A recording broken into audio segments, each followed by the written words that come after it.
Olá, meus amigos, muito bom estar aqui com vocês mais uma vez. Nós estamos aqui para mais uma pré-aula da lição Betel. Nós estamos aí na lição 9 já, passamos da metade do trimestre, estamos aí percorrendo o caminho final aí das últimas lições. E nós estamos aqui para comentar a lição 9, que tem por tema a soberania de Deus em meio às crises. Deus não perde o controle, não perde o comando, não sai do trono, não se abala a sua estrutura. Deus permanece inabalável. Glória a Deus por isso. Eu me chamo Aguinaldo, nós somos membros aqui da Assembleia de Deus de Itaguaí, Ministério de Madureira, cujo nosso pastor é o pastor Amós Rubens Teixeira. Nós temos aqui por semana sempre feito aí um subsídio para poder criar aí uma ajuda, um auxílio para nossas lições.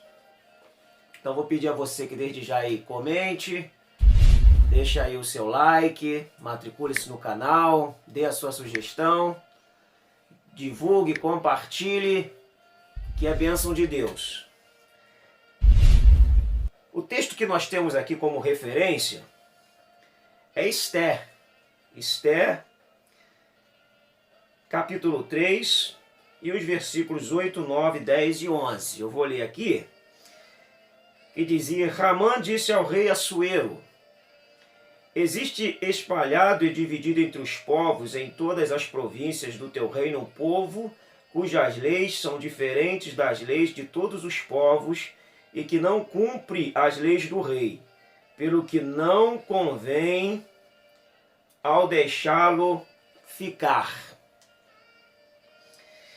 Se bem parecer ao rei, escreva-se que os matem, e eu porei nas mãos dos que o fizerem a obra 10.000 talentos de prata, para que entrem nos tesouros do rei.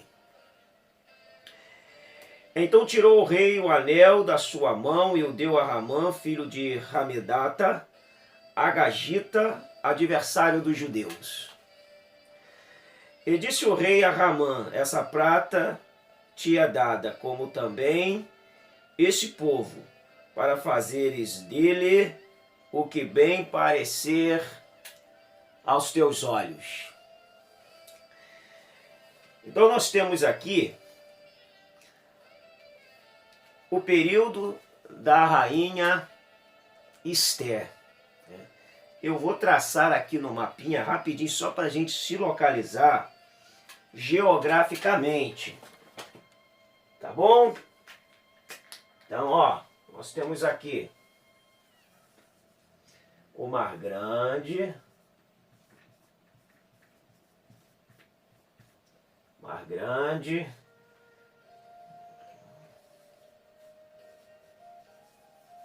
Aqui nós temos o Canaã.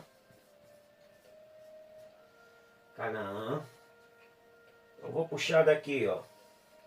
Puxar daqui. Pra você acompanhar aí, ó.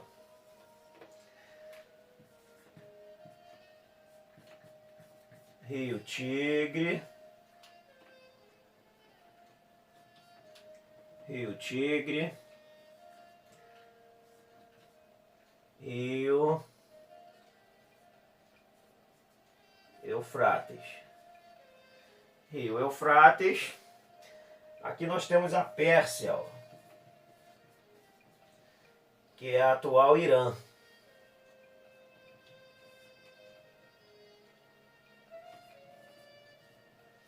Atual Irã. E aqui nós temos Suzã. Ok? Aqui nós temos o Golfo Pérsico.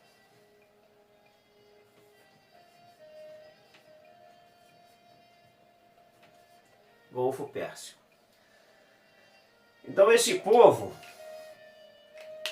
ele vai sair desse itinerário aqui, de Suzã, para poder fazer aí o seu retorno, né? Então nós vamos ver aqui que no ano de 539 a.C., Ciro toma a Babilônia. Ciro toma a Babilônia e faz o quê?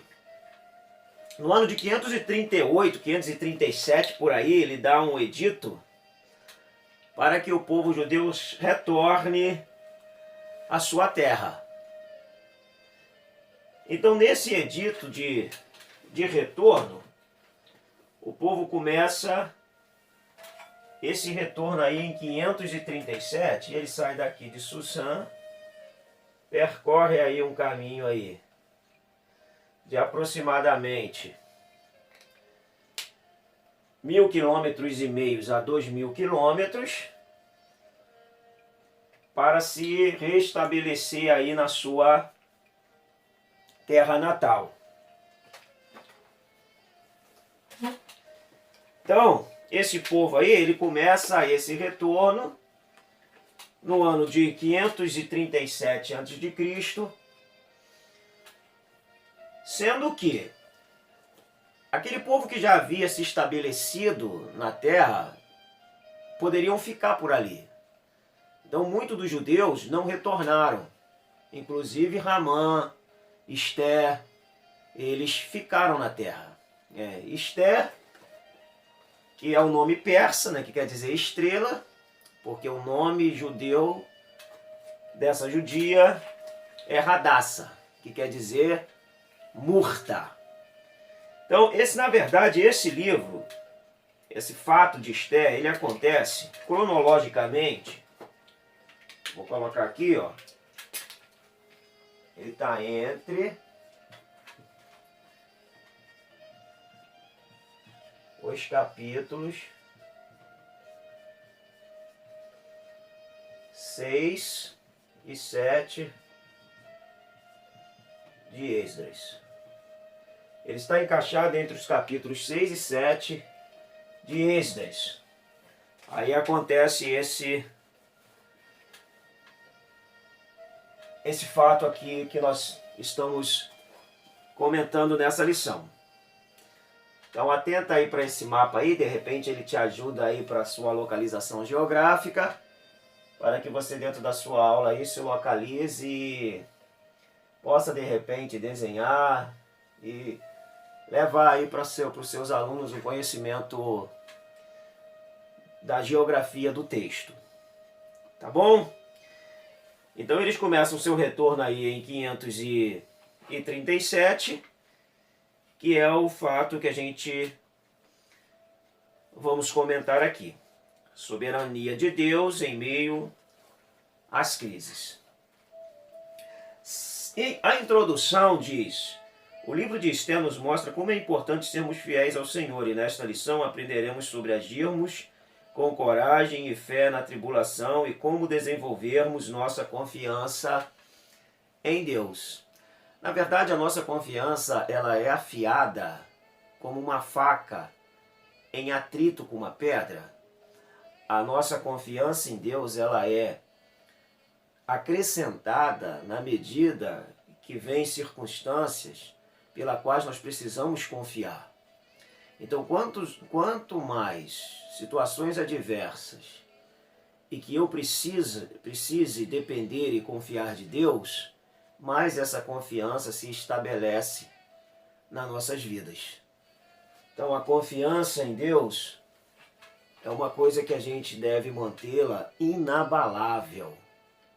Até porque, segundo os pesquisadores, uns concordam, outros não, a palavra crise no ideograma chinês quer dizer perigo e oportunidade. Então, para uns, a crise é um perigo do naufrágio. Para outros, a crise é a oportunidade para avançar, para se descobrir, para se reinventar e para se renovar e inovar as nossas ações. Então, as crises, elas são importantes nesse contexto da gente dar luz ou externar as nossas imaginações e materializá-las com atos concretos.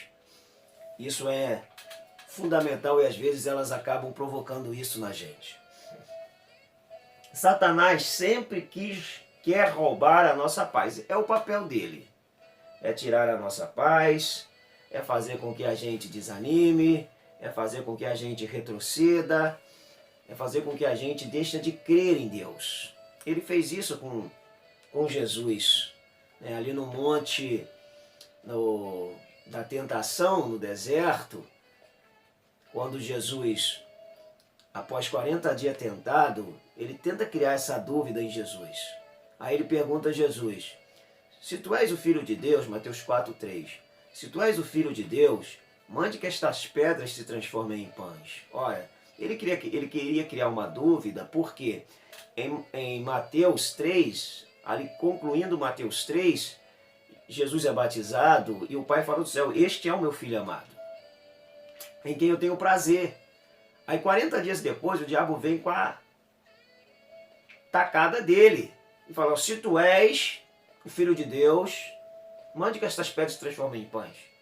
E aí Jesus usa com muita sabedoria a palavra e vence com essa espada poderosa que é a palavra. Todavia, esse tentador sempre vai ter as mesmas armas para nos atacar e sempre em momentos de fragilidade nossa.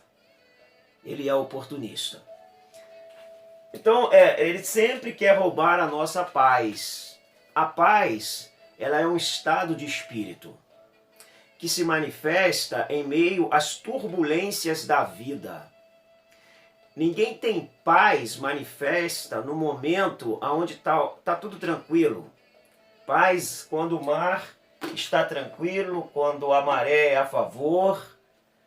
É fácil ter paz. A paz, ela é um estado de espírito que se manifesta quando a turbulência invade a nossa vida. João capítulo 16, versículo 33, Jesus já no seu sermão final, ele chama os seus discípulos e diz assim, tenho-vos dito isto para que tenhas paz em mim. No mundo tereis aflições, mas tende bom ânimo. Eu venci o mundo. Ou seja, tenha coragem. Quem está falando aqui venceu e tem capacidade de instruí-los e falar, vocês vão vencer. Seja forte e seja corajoso. Então tenha paz nesse tempo de crise. Paz vai comandar as suas ações internas que se manifestará nas externas. Um diz a família, nosso refúgio, nossa paz. Família, ela é o nosso porto seguro. Família é o nosso refúgio de relacional, onde a gente se relaciona, onde a gente cultiva um bom companheirismo, uma boa amizade, um bom comprometimento. Então, a família é nosso refúgio e a nossa paz. O importante desse texto aqui é porque ele diz que Mardoqueu e Esther eram felizes mesmo Esther não sendo sua filha biológica. Não era sua filha biológica, mas ele a criou como se fosse.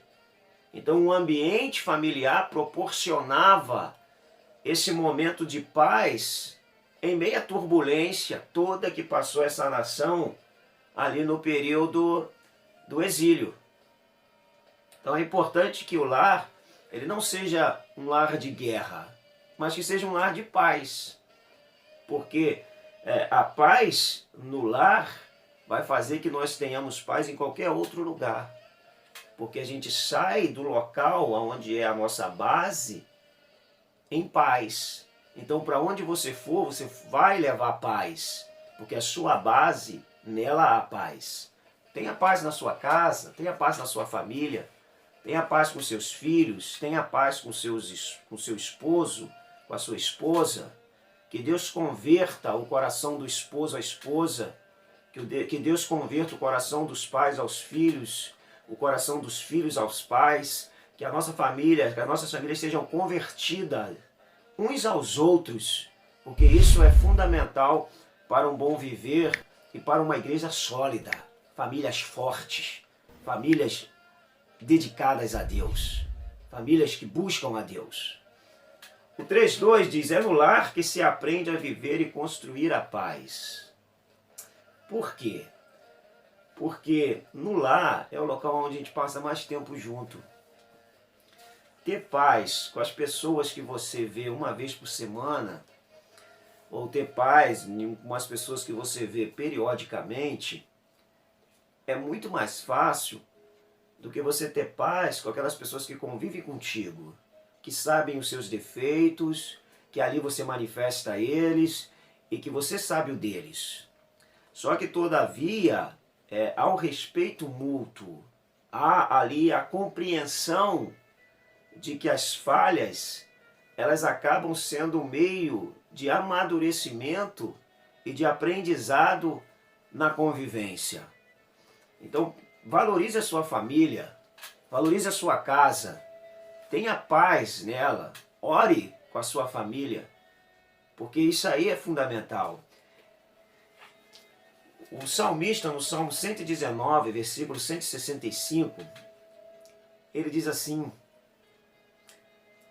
muita paz tem os que amam a sua lei, para eles não há tropeço.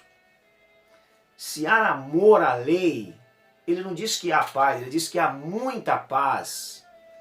Se há amor à lei, a paz reina. Se há amor à lei, a paz vai comandar. Se houver esse amor verdadeiro à lei de Deus, a palavra de Deus, é impossível haver ausência de paz, porque muita paz tem os que amam a sua lei. E o 1:3 diz, não existe algo mais valioso do que a paz. É verdade. Olha, qualquer coisa que te custar a paz, abre mão dela. Pode te trazer o maior benefício material, financeiro, mas se te custar a paz, não vale a pena. Nada melhor do que uma consciência tranquila, do que uma consciência sã, do que uma consciência onde você pode deitar e levantar e saber que não tem ninguém, não tem de que te acusar. Então, não existe algo mais valioso do que a paz de espírito, sabe? Onde você vive bem, onde você se comporta bem, onde você consegue se relacionar bem, esse relacionamento interpessoal. Por quê? Porque no intrapessoal você vive bem com você. Automaticamente, quem tem muito problema interpessoal, ele tem um problema sério intrapessoal.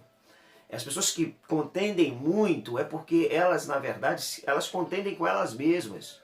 E isso acaba afetando o relacionamento interpessoal. Então, por isso que é importante, nesse quesito aí, valorizar a paz. Então, vou ler rapidinho aqui o que o autor, o pastor, o bispo Abner Ferreira escreve. Vivemos dias que tanto se fala sobre estresse, fome, pandemia, depressão e síndrome do pânico. Há, porém, algo precioso que não devemos nos esquecer. Nas belas palavras do profeta Isaías, podemos ver que existe uma porta divina para aqueles cuja mente está abrigada no Senhor. Tu conservarás em paz aquele cuja mente está firme em ti, porque ele confia em ti. Nada compra a paz. Valorize e busque-a, persegue-a, para que você consiga viver bem e melhor. Então, seguindo aqui ao nosso subsídio, o 2 diz, se incomoda, é porque você brilha. Então, os livros de Esdras e Neemias, Isaías, Daniel e Esté mencionam a Pérsia e trazem diferentes traços sobre o modo de vida do povo judeu neste vasto império após a Babilônia ser conquistada pelas forças persas. Então, quem na verdade que estava causando incômodo. Estava causando incômodo aqui nesse texto que nós acabamos de ler. Quando houve o retorno, eu disse que algumas famílias ficaram. E essas famílias, elas começaram a obter sucesso na Pérsia. É coisa de trato de Deus com o judeu. E essas conquistas começaram a gerar ciúmes, invejas, dissabores, e automaticamente alguém começa a se opor. Então, se está incomodando, é porque você está dando fruto. Todavia, não se preocupe.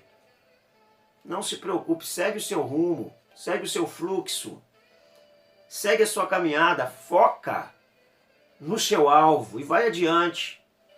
Não dê ouvido às falações, não rebata, não discuta, vá adiante, ciente de que Deus é contigo, isso é determinante. Então prossiga o alvo, vai adiante e foca no seu objetivo. As crises vêm para roubar o nosso sono. Os servos de Deus sempre incomodaram os filhos das trevas. Os sonhos de José incomodavam seus irmãos, a prosperidade de Jacó aborrecia seu sogro, Labão, e a unção de Davi importunava sua esposa. Então, na verdade, olha só, as crises vêm para roubar o nosso sono. Sendo que, às vezes, as crises ela acaba aparecendo, como em alguns casos que nós acabamos de citar aqui, devido justamente ao sucesso. E aí são crises assim de cunho pessoais, onde pessoas em crises, por inveja, querem nos envolver nas suas crises. Por isso que é importante a gente não perder o foco. Porque o mais importante de uma lição de escola, eu volto a frisar, é o teor prático que eu preciso passar, até porque, como a gente está numa escola, e eu sempre vou frisar que quem ensina, ensina para transformar vidas, eu preciso ensinar, primeiro, as pessoas precisam ver em mim aquilo que eu estou ensinando na prática, e eu preciso ensinar comportamentos, o contexto prático daquilo que nós estamos ensinando. Porque se a gente pegar uma lição para ensinar praticamente teorias e sem o valor prático daquele conteúdo, muito pouco se aproveita numa sala de aula. Então por isso que eu vou sempre bater na tecla do valor prático. Qual o valor prático? Trabalha o valor prático. Trabalha o valor que o aluno vai usar durante a sua semana. Isso é importante, a prática de vida cristã. Então, as crises vêm para roubar o nosso sono. Só que são crises pessoais. Alguém que está em crise por ver o seu sucesso e quer inventar história, querem te colocar na história e às vezes te jogar no poço. Só que se Deus é contigo, se é Ele que está te conduzindo por aquele caminho, fique em paz. Fica em paz, para você às vezes não se levantar, não se opor, tentar se justificar e ainda cair no laço do passarinheiro, como a gente tem visto muita gente caídas por tentativa de se justificar. Então segue o seu fluxo, o seu caminho, não perca o foco. Amém? O 2.2, a crise chega para o povo de Deus. Sim, a crise chega para o povo de Deus, a crise chega para o povo que não é de Deus. A crise está no contexto humano. Humano. Elas vão sempre bater nas nossas portas. Não tem como. Enquanto nós estivermos aqui, nós não recebemos uma injeção que nos imunize contra as crises. Não. Nós estamos aqui e nós vamos enfrentar crises e nós vamos lutar contra as crises. E se nós não nos entregarmos, nós vamos vencê-las, porque Deus é conosco. Então, o importante é que a gente entenda que nós não estamos imunes. As crises vão vir e demandam a nós. Agora, o que a gente vai fazer? Correr? Entregar os pontos? Desesperar? A gente vai tentar resolver. Quando fugir dos nossos controles, a gente vai buscar os amigos. Porque Deus pode resolver a crise, mas Deus pode usar os amigos para solucionar essa crise para nós. Então a gente tem que ficar sempre atento na busca de ajuda. Lembra daquela mulher de 2 Reis capítulo 4? O texto narra no versículo 1, e uma certa mulher, das mulheres dos filhos dos profetas, clamou a Eliseu dizendo: meu servo, teu marido morreu, e tu sabe que ele temia o Senhor. Então nós temos ali um lar que temia o Senhor, o seu marido era discípulo de Eliseu, era aluno da escola dos profetas, ele adquiriu uma dívida, mas veio a falecer, e aquela mulher, provavelmente, ela pode ser que ela tenha tentado pagar essa dívida, e ela não conseguiu pagar essa dívida, então ela recorre ao pastor Eliseu, que com muito bom coração, com a ajuda de Deus, ele consegue dar solução para ela. Mas pensa bem, aquela mulher estava numa crise e ela foi pedir ajuda. Mesmo o marido dela sendo aluno de Eliseu. Porque tem pessoas hoje destruídas porque entraram numa crise e pelo cargo, pelo ofício eclesiástico, não tiveram coragem de pedir ajuda. E por não ter coragem de pedir ajuda, eles naufragaram, fracassaram, desistiram, porque o ofício eclesiástico pesou. É como se nós, ministros, não fôssemos afetados por crises. E que seria feio um ministro, um pastor, ser afetado por uma crise. Só que ela bate também nas portas de todos. Então aquela mulher correu, pediu ajuda e Eliseu, com a graça de Deus, foi lá e solucionou. Então as crises elas estão aí e ela chega também para nós. 2:3, a crise chegou. E agora? A mãe estava agindo sob a inspiração de Satanás, o autêntico inimigo do povo de Deus. A intenção era aniquilar o povo.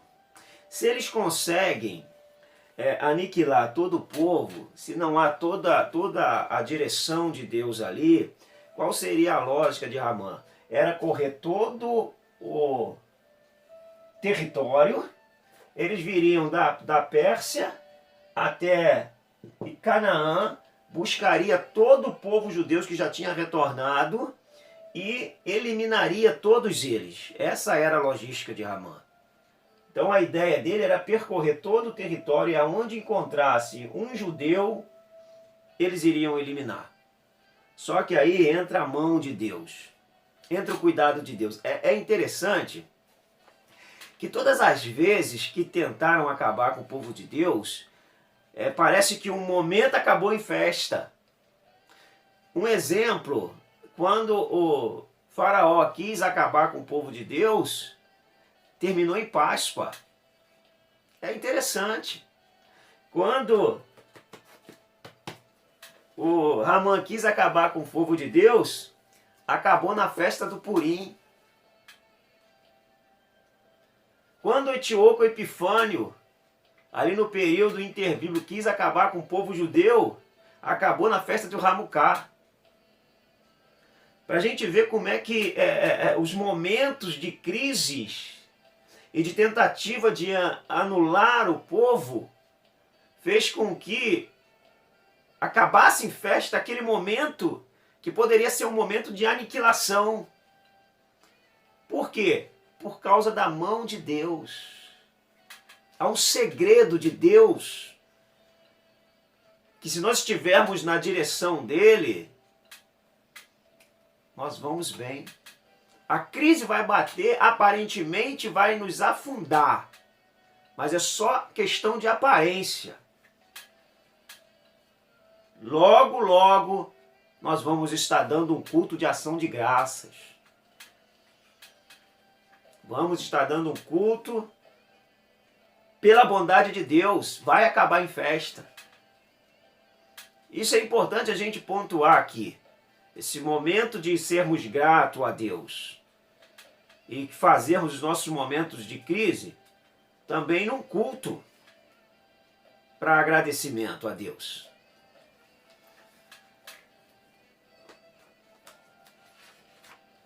E nós vamos aqui para o 3.3, estamos chegando aqui no fim. Segredos para vencer as crises. Qual o segredo? Quando parece que está tudo perdido, tem uma certeza, resta uma esperança. Deus abomina o arrogante e exalta o seu servo. Notamos no livro de Esté que o Senhor abate o arrogante e ampara com sua graça aqueles que têm espírito humilde. Olha que importante, que coisa linda a humildade. A humildade é uma coisa inigualável. Deus é um ser extremamente humilde. Então não há motivo para nós não sermos. Provérbios 16:18 diz que a soberba precede a ruína e a altivez de espírito a queda. Soberba precede a ruína e a altivez de espírito a queda. Provérbios 15:33 diz que o temor do Senhor é o princípio da sabedoria e diante da honra vai a humildade. Ramã tinha muita honra, mas lhe faltava humildade. Muita honra, mas lhe faltava humildade. O poder subiu à sua cabeça. Tem pessoa que não pode ter poder em mãos, porque ele acha que o poder não dá a ele o direito de servir, dá a ele o direito de subjugar as pessoas. Ramã era desse tipo. O poder fazia mal para ele. Mas Mardoqueu não. Mardoqueu mantinha sua postura. E vou ser sincero, a gente está precisando de Mardoqueu. Mardoqueu é uma espécie em extinção. Por quê? Porque quando o Ramã queria que todos chegassem à porta, que todos que encontrassem com ele se prostrassem em reverência, Ramã não. Ramã não diz, não, Mardoqueu não. Ramã queria que Mardoqueu se prostrasse, assim como todos os homens. Mas Mardoqueu disse que não, que ele só se prostraria diante de Deus. Quantas pessoas se prostrando diante de personalidades humanas? Quantas pessoas se prostrando diante de personalidades humanas para receber um benefício humano? Quantas pessoas vendendo o seu caráter, a sua conduta, manchando a sua vida cristã por causa de corrupção com personalidades humanas? Mardoqueu não. Não, eu só reverencio Deus. Eu só me prostro diante de Deus. Olha, Mardoqueu é uma espécie de extinção, hein? Nesse mundo de estrelismo, nesse mundo de Deus Júnior, de muita gente querendo ser Deus, Mardoqueu precisa se levantar. Mas Mardoqueu, SOS Mardoqueu, pessoas que não se dobram diante de personalidades humanas, mas que só reverenciam e se dobram diante de Deus. Olha que coisa importante, nós estamos pontuando aqui.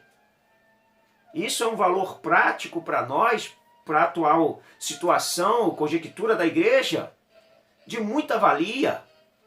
Não se prostre diante de personalidades humanas. Se prostre diante de Deus. Reverencie a Deus. Respeite as autoridades. Mas se prostre e reverencie a Deus. Mardoqueu, uma espécie de extinção. Dá até um tema de uma mensagem. Então vamos lá, os segredos para vencer as crises, vencer o medo. É claro que numa situação dessa, vencer o medo aqui depende muito da sua confiança em Deus. Da sua convicção daquilo que você quer. Porque a gente sofre uma crise aguda de convicção e a gente muda os nossos conceitos muito fáceis, às vezes por um benefício que alguém vai nos dar. Já Mardoqueu não. Mardoqueu estava ciente. O meu negócio é com Deus. E eu não vou me prostrar diante dessas pessoas. Isso é uma convicção interna de uma pessoa com caráter firmado, pronto, seguro, de que mesmo que se levantasse a oposição, e ele sabia que poderia se levantar, ele não arredaria o pé daquela convicção. Firmeza. Isso é muitas das vezes que nos falta, e nos falta muitas das vezes pelo pouco conhecimento que a gente adquire de Deus, pelo pouco momento que a gente passa meditando na palavra de Deus, em oração, em busca, em comunhão com Deus. É uma coisa muito séria esse fato do livro de Esther. 3.2. Enxergar o triunfo. Ou seja, às vezes as tempestades da vida podem ser tão avassaladoras que achamos que não vamos suportar. É verdade, mas Mardoqueu, ao saber do decreto real, se vestiu de pano de saco e pôs-se a chorar amargamente por toda a cidade. Olha só, falta ou não falta Mardoqueus? É ou não é uma espécie de extinção? Chorou pelo povo, chorou pela situação que o povo estava envolvido, se humilhou, botou o pano de saco, fez o seu manifesto diante de Deus, porque o pano de saco incomodava. Geralmente ele era feito de pele e ele pinicava, ele causava desconforto. Por isso era um meio de penitência, de você mostrar o seu desespero. Esse homem fez isso. E às vezes a gente enxerga uma situação caótica do povo de Deus, aonde os nossos cultos estão parecendo mais shows do que culto, mais teatro do que um culto a Deus, mais culto à personalidade do que um culto a Deus. Isso não provoca arrependimento em nós. Mais momento de arrependimento, por mais palavras de arrependimento, por mais sede de arrependimento, por mais tristeza do pecado, por mais Mardoqueus. 3.3. Nosso socorro vem do alto. Ó, o monarca, sabendo que fora manipulado para um grande genocídio, enfurecido, manda matar Amã na forca que ele havia feito para Mardoqueu. O feitiço virou contra o feiticeiro. Amã arrumou uma briga seríssima com Deus. E com Deus não se briga. Deus não perde batalha, Deus não se deixa escarnecer. Deus, ele entra na guerra e ele entra para vencer. O intento de Ramã começou a cair lá quando o rei pergunta o que fazer o homem a quem deve honrar, a quem o rei deve honrar. Ele achando que era ele, fala as melhores coisas. Aí o rei manda ele fazer aquilo ali com Mardoqueu e a mulher dele avisa para ele: tu está começando a cair. Agora preste atenção. Quem deu a ideia para Ramã fazer a forca foi a sua própria mulher. Foi a sua própria mulher, um mau conselho. Um péssimo conselho. Ele pegou aquele conselho mal dado pela mulher, assim como Acabe, que Jezabel deu vários conselhos maus para ele, e ele pegou aqueles conselhos, só se deu mal. Ramã foi no mesmo barco. E aí o que ele tinha feito para ver o povo de Deus ser enforcado, ele mesmo foi enforcado nela. Que situação, às vezes, é as pessoas terem inveja. Inveja do sucesso do próximo. Inveja do meu irmão que brilha. Inveja do meu irmão que galga postos maiores. A humildade de Mardoqueu fez com que Deus pelejasse por eles. A humildade, a postura, conclamou jejum, conclamou oração, conclamou arrependimento. Jejum de verdade, arrependimento de verdade, humilhação de verdade. E aí o Deus que não despreza um coração contrito, atentou para aquelas ações daquele povo e deu vitória a eles. Concluindo essa lição, nós aprendemos que não vale a pena lutar contra o sucesso do outro irmão. Não vale a pena tentar apagar a lâmpada do outro irmão para acender a minha, para acender a nossa. Deus deu um talento, uma capacidade a ele, deu um talento e uma capacidade a cada um de nós. Vamos fazer a obra de Deus com as nossas armas espirituais que Deus nos tem dado. Para a gente, de repente, ao invés de trabalharmos junto, comecemos a lutarmos uns contra os outros.